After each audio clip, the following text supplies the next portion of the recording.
بسم اللہ الرحمن الرحیم۔ آج کرتارپور راہداری کے حوالے سے بات کرنی تھی کہ کرتارپور راہداری کا افتتاح کیا جا رہا ہے اور پہلے مرحلے میں 5,000 ایک دن میں سکھوں کو انٹری دی جائے گی اور ان سے کوئی پاسپورٹ کی ضرورت نہیں، ان کو جو ایک انٹری فیس ہوتی ہے $20 اس کی بھی کوئی ضرورت نہیں، کسی بھی طریقے سے ان کو بس انٹری دی جا رہی ہے اور یہ انڈین شہری ہیں۔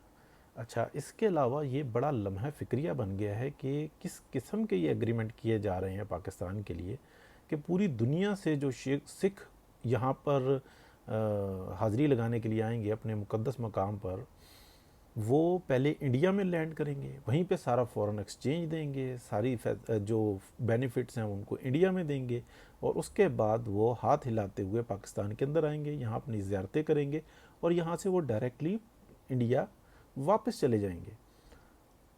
لوگ ایسے مقامات ڈھونڈتے ہیں ٹورزم کو بڑھانے کے لیے، بڑے وہ ریلیجس ٹورزم ہو یا کسی اور قسم کا ٹورزم ہو۔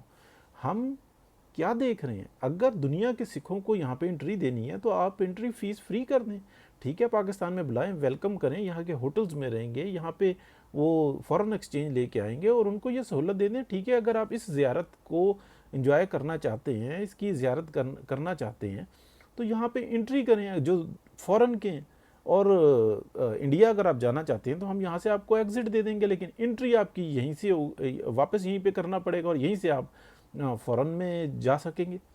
اگر یہ ان کا ایک مقدس مقام ہے، اس کو فیسیلیٹیٹ کرنا ہے تو بھائی آپ اپنے بارے میں بھی تو سوچیں۔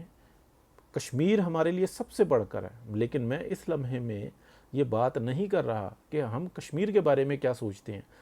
وہاں پر جو زیادتیاں ہو رہی ہیں وہ ہمارے سامنے ہیں، لیکن اس وقت جس طریقے سے کرتارپور راہداری کا یہ معاملہ اٹھایا گیا، آرمی چیف آگے پوری فوج پیچھے کھڑی ہوئی ہے اور حکومت کس تیزی کے ساتھ اس کام پر جتی لگی اور اس کو کمپلیٹ کیا، کوئی برے لفظ نہیں ملتے کہ جتنی تیزی سے کیا گیا، اور یہ تمام بینیفٹس یہ انڈیا کو جائیں گے، جو فورن میں سکھ رہنے والے ہیں ان کا بھی اور جو انڈیا کے اندر ہیں ان کا بھی، وہ آئیں گے، زیارتیں کر کے اور واپس چلے جائیں گے۔